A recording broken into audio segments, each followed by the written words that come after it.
Well, welcome, Susan Smith, to Just Talking About Jesus. Okay. Glad you can be here. This is we kind of had a interesting meeting, didn't we? Meeting at 100 Women, and you were from Arizona. I'm in Oregon, and we just kind of we're in the same space together. That was kind of I fun. I believe that we get put where we put for a reason.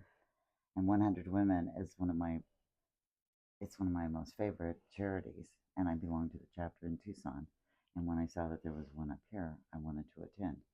And I thought I'll meet one new friend tonight. And that was you. And you met several, I think. And for those of you who are listening that don't know what 100 Women is, 100 Women Who Care, and basically you meet 4 times a year, and the members nominate local nonprofits. They do presentations, we all vote, and then everybody donates $100 to them, so they get at least $10,000, and it's just a good way to give and back to your community and whatever. It So is. It yeah, is. yeah. So I love that. So we want to talk about your book. Can you hold that up and we can And look at that? Tell us yes. about that a little bit. All right. This is my book. It's called My Heart Attack Saved My Life, but for what? Okay. And I used this title because when I had a heart attack, I could have died, but I didn't die. And so my life was saved. And then you go, now what? Because I know from that experience that I had to change my life. And any traumatic illness or cancer, heart attack, anything that you survive, Mm-hmm. you have to change afterwards. Likely, diet, exercise, all those physical things. But you have to change up here. And that was the hardest part. And so I wanted to tell that story and that journey Yeah. because I didn't want any woman to go through what I went through. So it's a survivor story, and it's meant to describe the symptoms of heart attack in women because they're quite different from those of a man. And a lot of us, we don't know Mm-hmm. that. We don't know what they are. So my book goes into that Mm-hmm. and how if we don't know the symptoms, then we're likely to push right through them because um, can I just tell the story real quickly? Yeah. So it's one of those type A go, go, go women, I don't know any of those. a starter of things, a get her done, that kind of thing. And I always had a list of my own things to do, and I didn't like to be interrupted, and I just kept going all the time. But I had a nagging ache in my collarbone, and I was a little short of breath, I was lightheaded, I was very tired, Mm. bad fatigue. And I thought, oh my gosh, my pillow's too flat. That's why I'm not resting well. I'm short of breath because I talk too fast. I'm lightheaded because I stand up too fast. I mean, I have an excuse for everything. Mm-hmm. But those things I just You had a described to you, reason for everything. I did.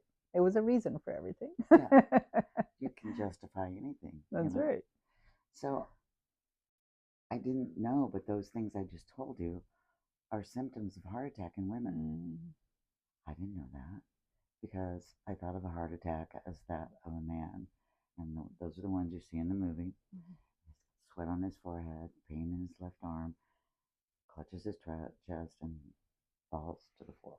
And he's either saved or he's not. And I didn't have that. Yeah. So, because I didn't know, therefore I ignored them, when I pushed through. Now I know, and now I can tell you, I can tell everyone else Mm-hmm. what those symptoms are. Mm-hmm. And once we know them, then we can pay attention to Yeah. Yeah. That's wise. them. Wise. So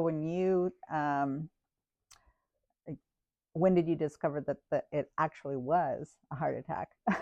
I What had to womp you to get you to the hospital? I got whomped. I was really in a very busy day, and Of I had course. had these symptoms going on for a few days. I was tired all the time, and had the lightheadedness, and I was short of breath, and I just kept going.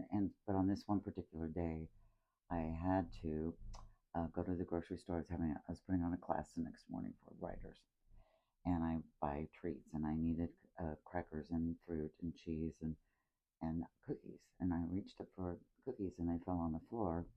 And when I went to pick them up, I knew if I went all the way over, I would faint. Mm. I was that lightheaded. Mm. So I called from my car my primary care doctor, and I wanted to get in, and he was out of town, and I was just so brusque with her. I said, "Who can I see who's covering for him?" And she said, "Well, you should probably call your cardiologist or go to the nearest ER. Sounds like that's what you need to do." I can't go to the emergency room. I have too much to do. So do. I really did. And she said, "We can't do anything if you're dead." Truer words were And never said. and she still works there, and she did that. So I called my cardiologist because I had one, and they hadn't seen me in 10 years, but they found my file and worked me in, and I got hooked up, and he came in and he said, "You're having a heart attack right now. You have to go to the ER." And I did. I mean, I had to, That was when it finally became real that, yeah, this is what's really happening. yes.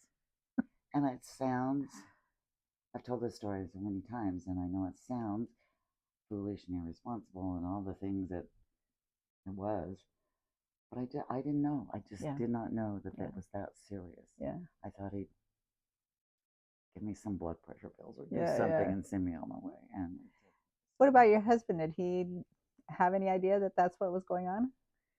Ahead he of time before you ended up.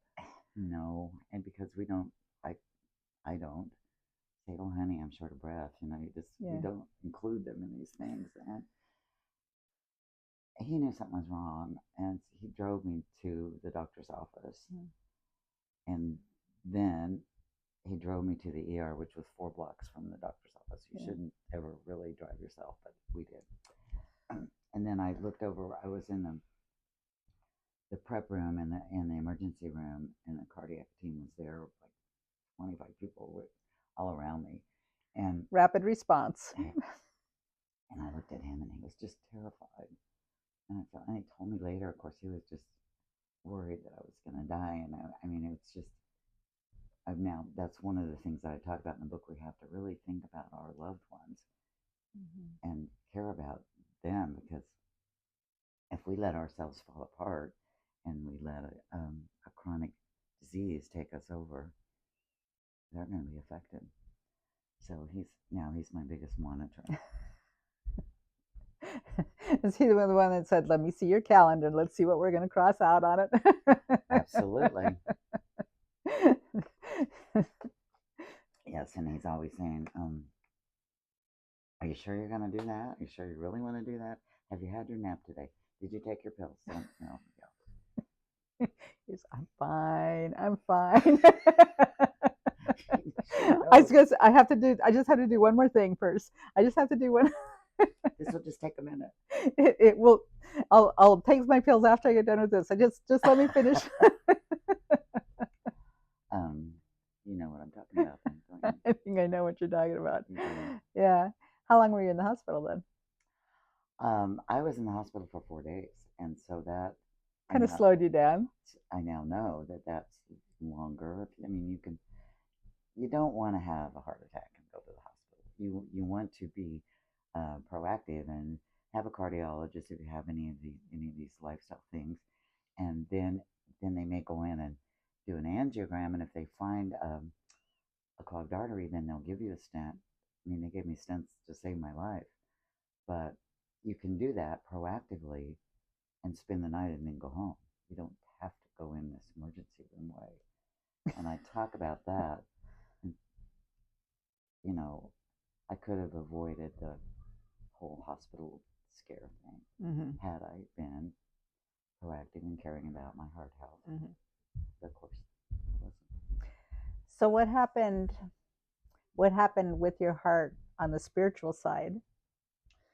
I this scared me to death. I mean, scared me to death. And I've always been a woman of faith, but you have something like that happen and you are on your knees. Well, I couldn't get on my knees, but you wake up, you're alive. You know you could have died, and you didn't. So number one, you're so thankful and you're praying to God, thank you, thank you, thank you. Then Grace. you're going, what can I do? How can I pay you back? How can I repay you for saving my life? What do you want me to do? And then pretty soon I'm praying to be able to breathe better because I'm just prayed for everything. And but my heart now is really in line to be of service, and that's the message I got, and that's my path. That's what I'm following. And whether I've written a book or a blog or done an interview or given a talk or spoken to one woman or 50 women, it would just I I feel like I'm preaching, but people don't act like it. You know, they're always kind of glad to know. They go, "Oh, Yeah. I didn't know that." Yeah. So it's very repetitive. I think, "Oh my gosh, you've heard this before," but not really. Yeah. It's so God put that on my heart to tell everybody, and then once you get through to them on the physical side and to care for yourself so that you don't have a heart attack, then you can learn how to be proactive and take good care of your heart, and you can take care of your body physically so that everything stays in shape. I mean, He wants us to be here for as long as we can. I'll tell you one other thing that I think about. I say that God made us to be human beings, not human doings. And I was so into doing because I love doing because I'm so good at it. I can.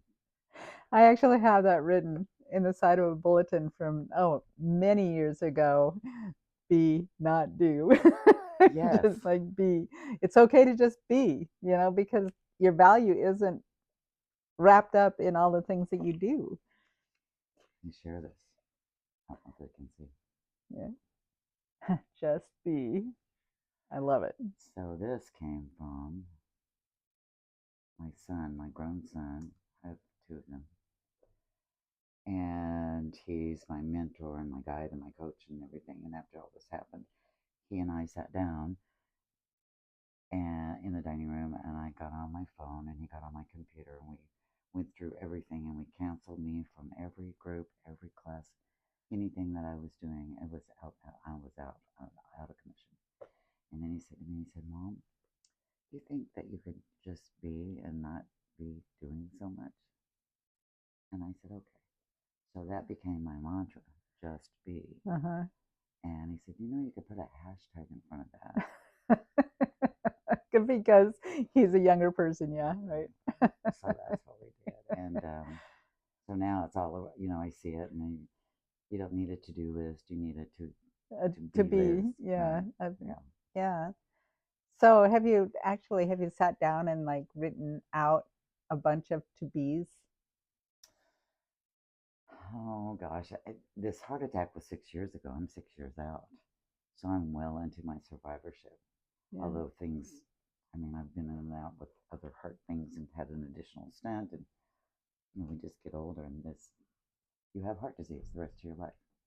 Um, so when I first started, my Just Be list was one to uh, become a women heart champion, and that is run by Mayo Clinic in Rochester, Minnesota, and they train women like me who have heart disease, heart conditions of any kind that are passionate about helping spread the word, and they take you to Mayo Clinic, and you're there for 4 days, and they just pour everything into you, and then you go back to your community with some additional knowledge so that you can speak and do health fairs and start support groups, that kind of thing. I see. So I started a support group in my. Oh, wait, did I hear the word start? Yeah, I did. I started something. We agree we're starter of things. But I did. I started a support group, and it's Women Heart is the national organization for women with or at risk of heart disease, and we're similar to American Heart Association, but we're different. We focus on peer-to-peer, woman-to-woman support and do some fundraising. the American Heart Association is all fundraising. So anyway, we have a support group there, and we got affiliated with a local hospital, and they gave us a space to meet, and they do our notices, and they help us with do everything, and then COVID came. So then we quickly learned how to do Zoom, and so we had our meetings on Zoom, and it still exists. We meet once a month. Yeah. Yeah. Huh. I think I would be stopping to evaluate who I was, at my core, and what kind of things do I need to change? Do I need to be more kind? Do I need to be more loving? Do I need to be more observant of people and things or their needs? What parts of do I need to be more prayerful or And you do that, you have hours of introspection because because you're here, you're mm-hmm. on this planet, you lived, and so what do I now need to be? And we women in this my age and stage Mm-hmm. grew up in an era where we are what we did. Right. Our And identity was what we did. right, Yep. and I know that person. yeah, and it's very common, and it's um, and I think that's improving somewhat. But when you're conditioned to be what you do, I think that's where all this busyness comes from. So yes, I needed to be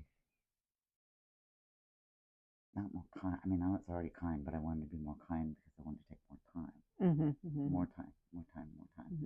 and be more mindful of each thing I did and each person that I interacted Yeah. with. Yeah. And and I needed to be more mindful of my own health, my own body, because I wasn't taking care of it Right. because I wasn't Right. paying attention to Right. it. And I think a lot of us, we just go day by day and we don't, Well, we slow have enough down to really think about. yes, Yeah. and we have other people to Mm-hmm. make sure Yeah. that they're okay. Are you familiar with Lori Wood? Yes, She's, yeah, an author that had heart she's severe. my heart sister. We were Is in she your Mayo heart together, sister? Yeah, that's what I was wondering. Yeah. and her book Divine Detour came So out the good. same year as mine. So good. Yeah. Yes, we Yeah. I are. just listened to the audio book of that, and yeah. Oh, how And I read wonderful! her blogs and uh-huh. Well, of course, and I did a guest blog. I don't know, last year I guess. With her. Yeah. But yes,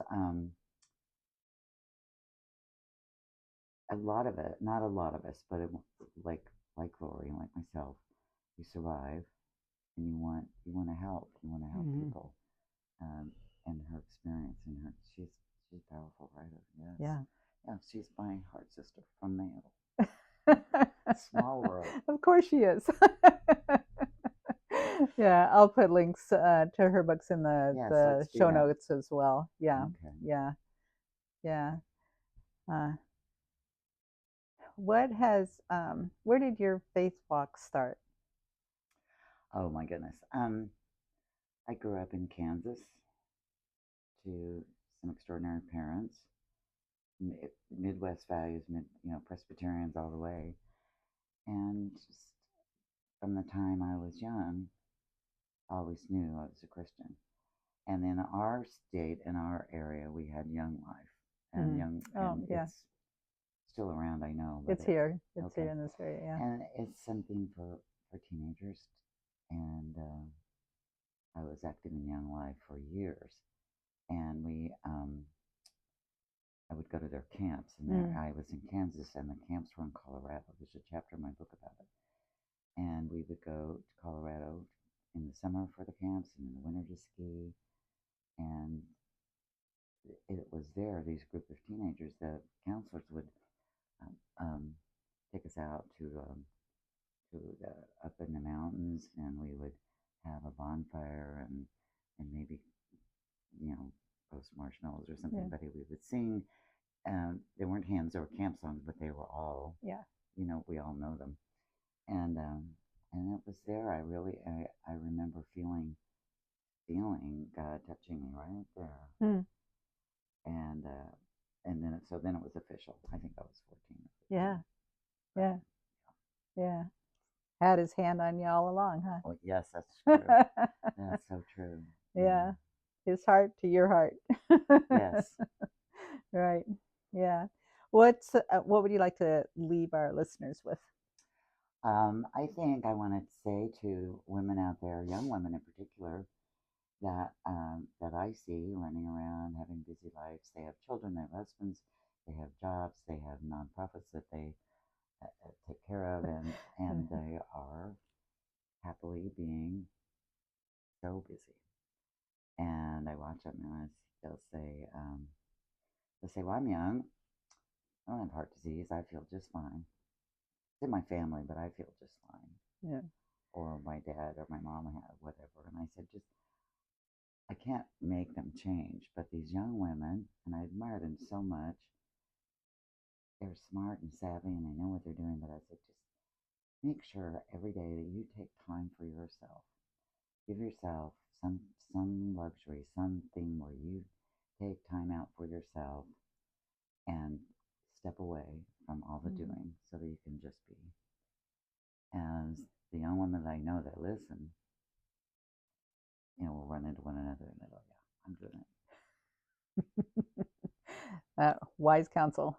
Yeah, Yeah. it's Yeah. it's fun to be so old that you're the counsel. That's that's the fun part of being old. The fun part, right? Other things have gone before, and you get a little wiser as you go along, right? A little. That's right. A little. Well, thank you, Susan. This has been great. I will share your book and your website, all your stuff, Great. Well, whatever thank you, that we Jan. can do. This is a And wonderful opportunity. I yeah, just so appreciate it. I'm so happy to get to know you better and all the things that we have in common. yeah, Yeah. yeah. I Thank think you. it's a God thing. I do too. It's a little God wink. I love God winks. Right. Right. Yeah. Okay. Okay. Thank you. Bye.